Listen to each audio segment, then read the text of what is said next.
Friends, welcome back to my channel Rakhi terrace garden. ये देखिए friends, बरसात में हमें अपने गार्डन में कुछ ज़रूरी काम करने चाहिए जिससे कि हमारे प्लांट्स ख़राब ना हो, क्योंकि बरसात का मौसम होता है ग्रोइंग पीरियड, तो उसमें कुछ काम ज़रूरी होते हैं करने। सबसे पहला काम जो होता है हमारे गार्डन में करने के लिए, हमें ये देखना चाहिए कि हमारे किसी भी प्लांटर में इस तरह की कोई घास ना उगाई हो। अगर इस तरह की घास है तो आप उसको तुरंत उखाड़ के फेंक दें, क्योंकि जो आप मिट्टी में कंपोस्ट वगैरह डालते हैं, खाद देते हैं, वो हमारे प्लांट को कम और इस घास को बढ़ाने में ज़्यादा ताकत लगा देगी। तो आपको क्या करना है, सभी गमलों को क्लीन कर देना है। जैसे कि ये घास उगी हुई है, आप सभी गमलों में से इस घास को निकाल दें। बहुत आसानी से निकल जाती है ये घास, वरना तो सारे पोषक तत्व इस घास को बढ़ाने में ही लग जाएंगे और हमारी मिट्टी से सारी जो जितने भी पोषक तत्व हैं वो सब खत्म हो जाएंगे। तो सबसे पहला काम आपको यही करना है कि अपने जितने भी प्लांटर हैं उनको अच्छी तरह देख लें कि वो क्लीन हैं कि नहीं है, क्योंकि इससे क्या होता है, पानी भी मरता है बरसात का मिट्टी में। तो आपको ये काम ज़रूर कर लेना चाहिए।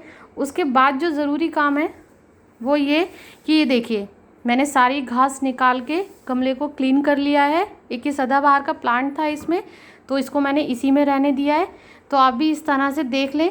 उसके बाद हमें अपने सारे प्लांटर की गुड़ाई करनी है, क्योंकि अगर हम गुड़ाई नहीं करेंगे तो क्या होगा कि जो पानी है वो उसमें मरता रहेगा और ऊपर पानी रहेगा तो काई जमेगी, तो उससे हमारे प्लांट ख़राब होने का बहुत ज़्यादा डर रहता है।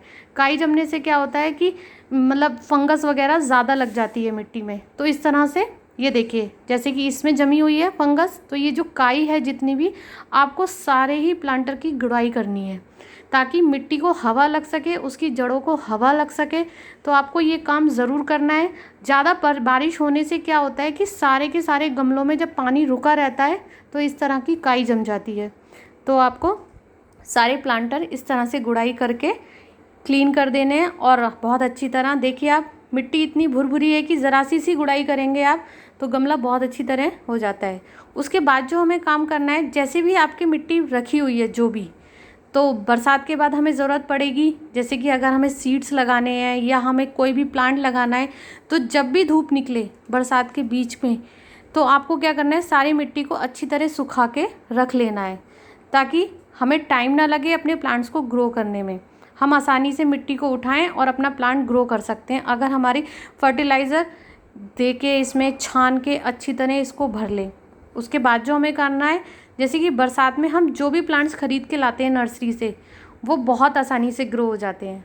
बरसात का टाइम ही ऐसा होता है कि आप बहुत आसानी से कोई भी प्लांट ग्रो कर सकते हैं, बहुत अच्छी तरह ग्रो हो जाते हैं। तो बरसात में आप प्लांट्स की शॉपिंग भी ज़्यादा से ज़्यादा कर सकते हैं ताकि जो भी बिगनर्स होते हैं उनके प्लांट्स का मरने का डर बहुत कम रहता है।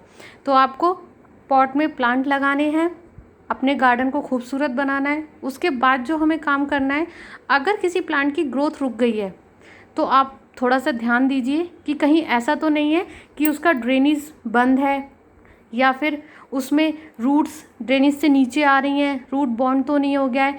तो आप अपने प्लांट को रिपोर्टिंग कर सकते हैं। बरसात के मौसम में बहुत आसानी से हो जाती है। ये देखिए, जैसे मैंने ये प्लांट निकाला है, नीचे तक इसकी रूट्स पहुंच चुकी हैं। तो अब इसको क्या करना है, रिपोर्ट करना है। तो रिपोर्टिंग बहुत अच्छा टाइम है बरसात के मौसम में। रिपोर्टिंग करिए आप अपने प्लांट की, बहुत आसानी से ग्रो हो जाते हैं, प्लांट ख़राब नहीं होते हैं और बहुत इजी है। बरसात में बहुत अच्छी तरह आपका गार्डन हरा भरा रह सकता है। उसके बाद जो ज़रूरी काम करना है वो करना है प्रूनिंग।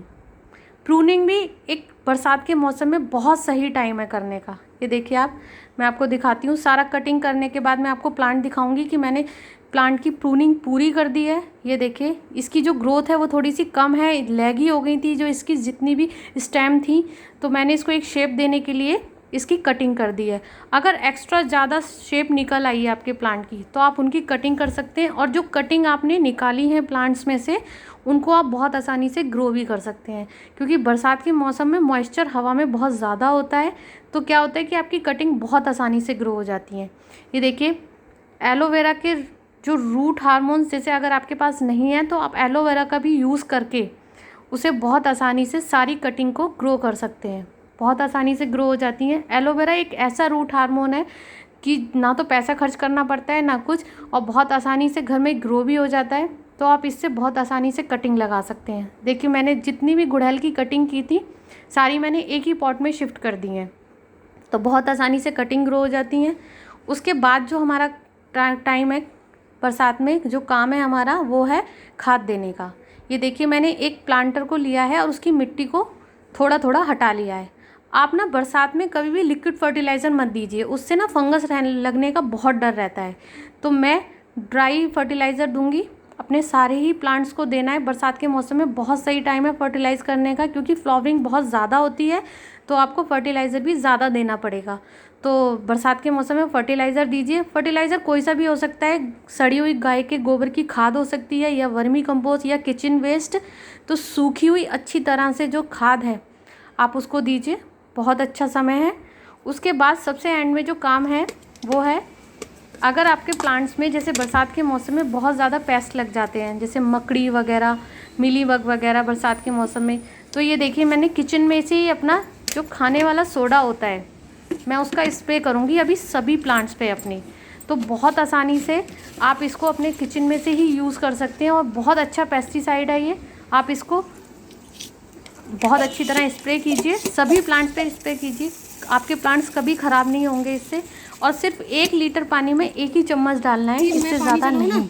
तो आप ये थोड़ा ध्यान रखिए। तो आप सभी प्लांट्स में स्प्रे कीजिए। तो चलिए फ्रेंड्स, इस तरह से अगर आप अपने प्लांट्स की देख-रेख करेंगे बरसात में तो आपके प्लांट्स कभी भी ख़राब नहीं होंगे। तो बस यही कुछ बातें थी जिससे आपका गार्डन हरा भरा रह सकता है, ये कुछ सारे काम करने से। चलिए फ्रेंड्स, फिर मिलते हैं एक नई वीडियो में। Happy gardening.